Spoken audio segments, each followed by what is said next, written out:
ఇంకా మళ్ళీ ఒక పెద్ద బ్రేకింగ్ న్యూస్తో వచ్చాను మీ ముందుకు. ఇక బ్రేకింగ్ న్యూస్ ఏంటి అనే ఉత్కంఠ ఉంటుంది. ఎందుకంటే నిన్ననే మనం చూసినాం ఒక పెద్ద బ్రేకింగ్, కేజ్రీవాల్ అరెస్ట్ అయ్యిండు. ఇప్పుడు ఆ కేజ్రీవాల్కి సంబంధించే ఇంకో news, updated news. Kejriwal already custody petition మీద కాసేపట్లోనే కోర్టు తీర్పు ఇవ్వబోతుంది. దాదాపు ఆయన కస్టడీకి అప్పగించే అవకాశమే ఎక్కువ ఉంది. ఎందుకంటే ఆల్రెడీ కవితను కూడా కస్టడీకి ఇచ్చారు. ఇదే కేసులో కేజ్రీవాల్ని కూడా విచారించాలి అని ఈడీ వాదించింది కాబట్టి ఆయన కస్టడీకి ఇచ్చే అవకాశమే ఎక్కువ ఉంది. కాబట్టి మరి కేజ్రీవాల్ అరెస్ట్ అయ్యిండు, నెక్స్ట్ కస్టడీకి వెళ్తారు, కస్టడీ నుంచి జైలుకోవడం ఇవన్నీ కూడా కంపల్సరీ జరిగే అవకాశమే మనకు ఎక్కువగా అనిపిస్తుంది. నేపథ్యంలో మరి ఢిల్లీ కొత్త సీఎం ఎవరు, నిజంగా కేజ్రీవాల్ రాజీనామా చేస్తారా అనేది ఒక పెద్ద సస్పెన్స్ క్వశ్చన్ ఉంది. కానీ ప్రస్తుత వస్తున్నటువంటి న్యూస్ చూస్తే కేజ్రీవాల్ రాజీనామా చేయబోతున్నాడు. ఇదే ఈరోజు పెద్ద బ్రేకింగ్. కేజ్రీవాల్ రాజీనామా, ఢిల్లీ సీఎంగా అయినా రాజీనామా చేయబోతున్నారు.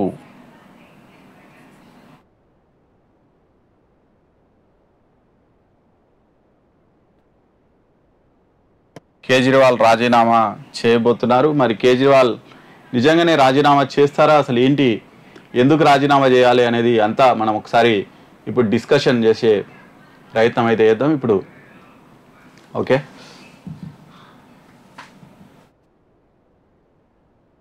ఇక మనం నిన్న చూసినాం కదా కేజ్రీవాల్ అరెస్ట్ అయినప్పటి ఫోటో ఇది. కేజ్రీవాల్ ఇదిగో ఈడీ వాళ్ళ వెహికల్లో తీసుకుపోతుంటే చాలా దీనంగా కూర్చున్నారు. కానీ ఈ దీనంగా అప్పటి నుంచే అంత ఉండుంటే ఆయన ఇంత దూరం తీసుకోకపోతుండే. ఈయన అరెస్ట్ మీద వాళ్ళ మాజీ సహచరులు చాలామంది స్పందించారు, కానీ ఎవరొక్కరు కూడా పాజిటివ్. అంటే అప్పట్లో అవినీతి వ్యతిరేక ఉద్యమం చేసింది కదా కేజ్రీవాల్. 2011లో యూపీఏ గవర్నమెంట్ ఉన్నప్పుడు అన్నా హజారేతో కలిసి ఆయన అవినీతి వ్యతిరేక ఉద్యమం చేశారు. అప్పటి నుంచే ఈయన ఫేమస్ అయ్యిండు, అవినీతి వ్యతిరేక ఉద్యమం నుంచే ఈయన ఫేమస్ అయ్యిండు. అప్పుడు అన్నా హజారే కూడా ఆయనకు బాగానే సపోర్ట్ చేసిండు, రాజకీయాలకు వచ్చినప్పుడు కూడా ఆశీర్వదించిండు, అంత చేసిండు. ఈరోజు అన్నా హజారే కేజ్రీవాల్ అరెస్ట్ మీద మాట్లాడేది కూడా ఇక్కడ రాద్దాం. కేజ్రీవాల్ రాజీనామా, ఇదేమన్నా టైటిల్ ఇవ్వాల.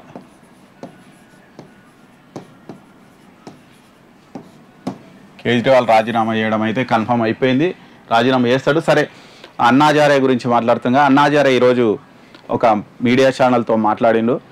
అన్నా హజారే కేజ్రీవాల్ అరెస్టు మొత్తం ఆయన స్వయం కృపాపరాధమే, ఆయనంతకు ఆయన్నే వేసుకున్నాడు. అప్పట్లో ఢిల్లీ లిక్కర్ పాలసీ ప్రవేశపెట్టినప్పుడు కేజ్రీవాల్ లెటర్ రాసినట, వద్దు ఇది కరెక్ట్ లేదు, నువ్వు మత్తులోకి వెళ్ళిపోతున్నావు, అధికారం మత్తుతోటి ఈ తప్పు పనులు చేస్తున్నావు, కొంచెం ఆపు అని ఆయన లెటర్ రాసినట్ట. అప్పుడు ఆయనను పట్టించుకోలేదు అసలు. అప్పటి నుంచి అన్నా హజారే కూడా ఆయనను కూడా పట్టించుకోవడం మర్చిపోయాడు, లైట్ తీసుకున్నాడు. అంటే అన్నా హజారే తోటి కేజ్రీవాల్ కూడా పని లేకుండా పోయింది. అప్పుడు ఆయన షైన్గానికి అన్నా హజారే ఉద్యమాన్ని ఈయన యూజ్ చేసుకున్నాడు. ఆ ఉద్యమంతో రాజకీయ పార్టీ పెట్టిండు. ఇక ఢిల్లీలో అప్పటి వరకు షీలా దీక్షిత్ పాలన 15 సంవత్సరాలు చూసిరు జనాలు, ఈయనకు మద్దతుగా ఇచ్చిరు. ఇప్పుడు ఆయన ఏ పార్టీతోనైతే ఏ పార్టీ పైన పోరాటం చేసినా ఇప్పుడు వాళ్ళతోనే మళ్ళీ దోస్తు చేసిండు, ఒక కూటమి కట్టిరు. దాంట్లో కేజ్రీవాల్ కూడా భాగస్వామ్యం అయిండు. అది కేజ్రీవాల్ యొక్క ఒక అంటే ఎదుగుదల, ఒక ఎట్లా ఎదిగిపోయిండో ఒకటేసారి అట్లా పడిపోయిండు. అవినీతికి వ్యతిరేకంగా నేను చిహ్నమని చూపించిండు, ఆయనే అవినీతి చేసిండు. నిజంగా స్కామ్ జరగలేదు అని చెప్పొద్దు, ఏమాత్రం లింకు లేకుండా ఎవరిని అరెస్ట్ చేసేటంత లేదు, వాళ్ళు అరెస్ట్ కారు. ఎందుకంటే ఆడ ఖచ్చితంగా తప్పు జరిగి అయి ఉంటుంది. అది 100 కోట్ల 200 కోట్ల ఈడీ చెప్పినట్టు 600 కోట్ల ఎన్ని కోట్ల అనేది తెలియదు. కాకపోతే ఆడ స్కామ్ ఖచ్చితంగా అయి ఉంటుంది. నిప్పు లేనిది పొగ రాదు అంటారు కదా, ఖచ్చితంగా నిప్పు పెట్టే ఉంటారు. దొరికిపోయారు, అడ్డంగా దొరికిపోయారు. ఇప్పుడు ఇంకా మస్తు చెప్తారు జనాల ముందరికి వచ్చి, నేను నిజాయితీ పరుడిని, కేంద్రం మీద యుద్ధం చేస్తున్నందుకు నన్ను చేసారు అని మస్తు చెప్తారు. ఎందుకంటే వాళ్ళు రాజకీయ నాయకులు చెప్తారు, ఖచ్చితంగా చెప్తారు అదంతా. కానీ అక్కడ తప్పు జరిగిన మాట వాస్తవము, కేజ్రీవాల్ కావాలని చేసుకున్న మాట కూడా వాస్తవం. మనం ఎన్నోసార్లు ఇక్కడనే మనం మాట్లాడుకున్నాం. ఇన్నిసార్లు ఇస్తున్నారు, 6 సార్లు ఇచ్చిరు, 7 సార్లు ఇచ్చిరు, 8 సార్లు ఇచ్చిరు. ఈడీ వాళ్ళ నోటీసులు ఆ విచారణకు హాజరుగామని ఆయన పోలే, నేను రాను అని ఆయన ఏదో అంటే అతీత వ్యక్తి, చట్టానికి అతీతమైనటువంటి వ్యక్తిలాగా ఆయన ప్రవర్తించిండు. ఒక బాధ్యతాయుతమైనటువంటి స్థానంలో ఉండి ఎవరైనా కానీ నోటీసులు ఇచ్చినప్పుడు ఖచ్చితంగా హాజరవుతారు, ఎంత తోపైనా సరే. రేపు పీఎంకి ఒకవేళ నోటీసులు ఇచ్చినా హాజరు కావాల్సిందే. సరే పీఎంకి ఇవ్వరు అనుకోండి, ఎందుకంటే ఇక మీకు తెలుసు ఈడీ వాళ్ళంతా కూడా ఇక ప్రజెంట్ సిచ్యువేషన్ ఎట్లా పనిచేస్తున్నాయి అని చెప్పుకోవచ్చు. సరే ఎట్లున్నప్పటికీ ఎవరిచ్చినా కానీ హాజరు కావాల్సిందే. చట్టంలో వీళ్ళందరికీ ఎవరికి మినహాయింపు ఉండదు. కానీ కేజ్రీవాల్ నేను దానికి అతీతమైనటువంటి వ్యక్తి అనుకొని ఇన్ని రోజులు నడిపించిండు. ఎలక్షన్ల టైంలో బుక్ అయిపోయిండు. నిజంగా కేజ్రీవాల్ అరెస్ట్ మీద బయట జనంలో మాత్రం అనుకున్నంత వ్యతిరేకత అయితే రావడం లేదు ఇక్కడ కూడా. ఎందుకంటే ఇన్ని రోజులు ఆయనే సాగదీసుకున్నాడు, ఖచ్చితంగా తప్పు జరిగిందని అనుకుంటున్నారు. ఇప్పుడు విపక్ష నేతలు మస్తు చెప్తుంటారు కావాలని చేస్తున్నారు అది ఇదని చెప్తారు. కాకపోతే అక్కడ తప్పు జరిగి ఉన్నటువంటి మాట వాస్తవం అయితేనే ఇంత దూరం వస్తుంది, లేకుంటే ఎవరు అరెస్ట్ చేయరు. ఆల్రెడీ ఈ కేసులో ఢిల్లీ 3 మంత్రులు అరెస్ట్ అయ్యి అక్కడ లోపల ఉన్నారు ఆల్రెడీ. డిప్యూటీ సీఎం, మాజీ డిప్యూటీ సీఎం అయితే 1 ఇయర్ అవుతుంది దగ్గర ఆయన లోపలనే ఉన్నాడు. ఇంకా ఈ కేసులో అరెస్ట్ అయిన వాళ్ళు చాలామంది చాలా రోజులు ఉన్నారు, వీళ్ళు కూడా ఎక్కువ రోజులే ఉండే అవకాశం అయితే మనకు చాలా స్పష్టంగా అనిపిస్తుంది. కవిత కానీ కేజ్రీవాల్ కానీ ఇంకా ఎన్ని రోజులు ఉంటారో ఏంటో ఇక వాళ్ళకే తెలియాలి. ఇక మొత్తానికి అయితే ఇప్పుడు ఆయన కస్టడీకి అనుమతిస్తే ఇమ్మీడియట్గా కేజ్రీవాల్ అయితే రాజీనామా చేయాల్సిన పరిస్థితి ఉంది. ఖచ్చితంగా రాజీనామా మాత్రం చేస్తారు. కేజ్రీవాల్ రాజీనామా చేయడం మనకు కన్ఫర్మ్ అని అయితే కనిపిస్తుంది. ఎందుకంటే జైల్లో ఉండి పాలన చేయడం అనేది కష్టం. మన హేమంత్ సోరెన్ కూడా అరెస్ట్ చేశారు జార్ఖండ్లో. అరెస్ట్ చేస్తే ఆయన అంతకు ముందే రాజీనామా చేసినారు, అరెస్ట్కు ముందే రాజీనామా చేసి అరెస్ట్ చేశారు. ఇప్పుడు కేజ్రీవాల్ని ఇంకా ఈయన నేను చెయ్యను అది ఇది అని చెప్తున్నారు. వాళ్ళ మంత్రులు కూడా ఆతిషి అనే మంత్రి కూడా చెప్తున్నారు కదా, నేను మాకే కేజ్రీవాలే లీడర్ ఉంటాడు, ఆయన జైలు నుంచే పాలన సాగిస్తారు అని. కానీ జైలు నుంచి పరిపాలన చేయడం అనేది అంత ఈజీ కాదు. ఎందుకంటే అక్కడ సెటప్ ఇవ్వలేరు కదా. ఆయన కూడా ఒక మామూలు నిందితుడు మాత్రమే, ఆయనకి ఏం సౌకర్యాలు అంతే ఇస్తారు. ఆయన కోసం ఒక ఆఫీస్ సెటప్, ప్రతిరోజు ఫైళ్ళు తీసుకొచ్చి లోపల ఇవ్వడం అవన్నీ కూడా సాధ్యం కాని పనులు. ఆయన ఒక్కని కోసం ఢిల్లీ ప్రజలు ఇబ్బంది పెట్టడం కరెక్ట్ కాదు. కాబట్టి ఆయన రాజీనామా చేయడం అయితే కన్ఫర్మ్. ఆయనను ఈరోజు కాసేపట్లోనే కస్టడీకి కూడా ఇచ్చే అవకాశం అయితే మనకు చాలా స్పష్టంగా కనిపిస్తుంది. ఈ కస్టడీ తర్వాత ఆయన రాజీనామా చేయొచ్చన్న వార్తలు అయితే వస్తున్నాయి కన్ఫర్మ్గా. అంటే దాదాపు ఆయన రాజీనామా చేయడం మాత్రం కన్ఫర్మ్ చేస్తాడు. మరి ఢిల్లీ సీఎం రాజీనామా చేస్తే మరి ఎవరు కావచ్చు, కొత్తగా సీఎం ఎవరు కావచ్చు అంటే మనకు ప్రధానంగా 3 పేర్లు వినిపిస్తున్నాయి. మరి ఆ ముగ్గురులో ఎవరైతారు అనేది మనము ఒకసారి చూసే ప్రయత్నం అయితే చేద్దాం. ఇదిగోండి వాళ్ళే ఈ ముగ్గురు. ఇప్పుడు ఒకవేళ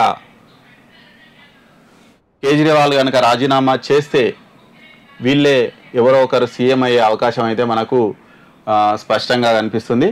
ఇందులో వాళ్ళ పేర్లు ఏంటి, వాళ్ళ గురించి మనం ఒకసారి చూసే ప్రయత్నం చేద్దాం. ఓకే, ఈమె ఆతిషి కనిపిస్తలేదా?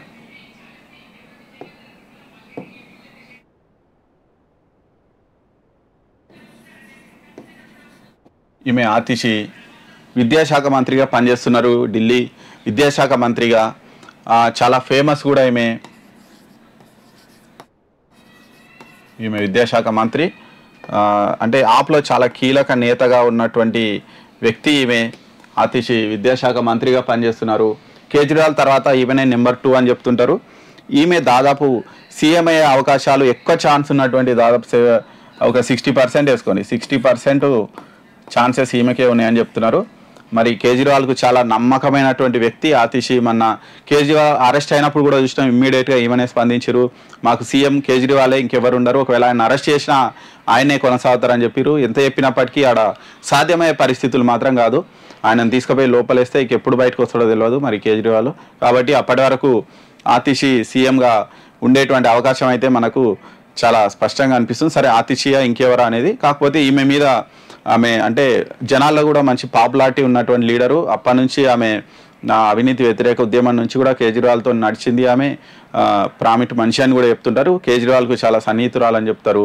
ఈమెకే ఢిల్లీ సీఎం అయ్యేటువంటి ఛాన్స్ ఎక్కువ ఉంది అని కూడా చెప్తున్నారు. ఒకవేళ ఈమె కాకుంటే ఈమె కేజ్రీవాల్ భార్య సునీత, ఈమె కేజ్రీవాల్ వైఫ్, ఈమెను కూడా ఒకవేళ చేస్తే చేయొచ్చు అని చెప్తున్నారు. మరి కేజ్రీవాల్ గురించి తెలిసిన వాళ్ళు మాత్రం ఈమెనే చేయొచ్చు అంటారు. ఎందుకంటే కేజ్రీవాల్ పైకి కనిపించేంత సాఫ్ట్ కాదు. ఆయన అధికారం కోసం ఏమైనా చేసే అంతే బయటికి కనిపించాడు. కానీ ఎప్పటి నుంచి చెప్తున్నాం ఆయన అంత సాఫ్ట్ కాదు. అదేదో కట్లపామ్ అంటారు కదా, నాకి చంపేస్తారు అన్నట్టు, అట్లా ఆయన కూడా ఆ టైపు మామూలు వ్యక్తి ఏం కాదు కేజ్రీవాల్. కాబట్టి మరి ఆయన అధికారం కోసం ఏమైనా చేస్తాడు అది అంటుంటారు. కాబట్టి మరి ఆయన అధికారం పదిలంగా ఉండాలి. ఒకవేళ ఆయన చెప్పలేము, ఆయన 6 నెలలు పోతాడా జైలుకు, సంవత్సరం పోతాడా, 3 నెలలు పోతాడా, ఎన్ని రోజులు పోతాడా ఎవరికి తెలియదు. ఆ లోపల మరి ఇక ఢిల్లీ సీఎం పైన కూర్చున్న తర్వాత ఇక ఆయన వచ్చిన తర్వాత మళ్ళీ పరిస్థితులు ఎట్లుంటాయో కాబట్టి అంత దూరం తెచ్చుకోకపోవద్దు అనుకుంటే వాళ్ళ భార్యనే సీఎం చేసే అవకాశం అయితే ఉంది. సునీతను ఆమెను ఒకవేళ సీఎం చేసే అవకాశం ఉంది. సరే 6 నెలలు టైం ఉంటుంది కాబట్టి ఒకవేళ ఆమె ఎమ్మెల్యే కాదు అయినప్పటికీ మనకు 6 నెలలు టైం ఉంది, చట్టంలోనే ఆ వెసులుబాటు ఉంది. కాబట్టి ఆ లోపల కేజ్రీవాల్ బయటికి రావడం లేకుంటే ఏదో ఒక దగ్గర వేరే వాళ్ళని రాజీనామా చేయించి మనం పోటీ చేయించడం ఏదో ఒకటి చేసే అవకాశం ఉంది అక్కడ. అంతేకాకుండా ఢిల్లీ అసెంబ్లీకి కూడా పెద్ద టైం లేదు, నెక్స్ట్ ఇయర్ ఏమో ఉన్నట్టున్నాయి. కాబట్టి అప్పటి వరకు ఉండొచ్చు. మరి ఈమెకు కూడా ఛాన్సెస్ ఉన్నాయి, ఈమెకు కూడా ఒక 30% ఛాన్సెస్ ఉన్నాయి. యాక్చువల్లీ ఈమెకే ఎక్కువ ఉన్నాయి. కాకపోతే కేజ్రీవాల్ కనుక ఆయన అధికారానికి డోకా ఉండొద్దు, వేరే వాళ్ళ చేతిలో పెట్టొద్దు అనుకుంటే మాత్రం ఖచ్చితంగా ఇమీడియట్ ఛాన్స్ మాత్రం సునీతకు ఈమెకే ఇవ్వచ్చు అని మాత్రం చెప్తున్నారు. ఇక ఇంకో ఈయన సౌరవ్ భరద్వాజ్, ఈయన వైద్య శాఖ మంత్రి, ఢిల్లీ వైద్య శాఖ మంత్రి సౌరవ్ భరద్వాజ్. ఈయన కూడా ఢిల్లీ సీఎం అయ్యేటువంటి అవకాశం ఉంది అంటున్నారు. ఈయనకు తక్కువనే ఉంది, ఒక 10%.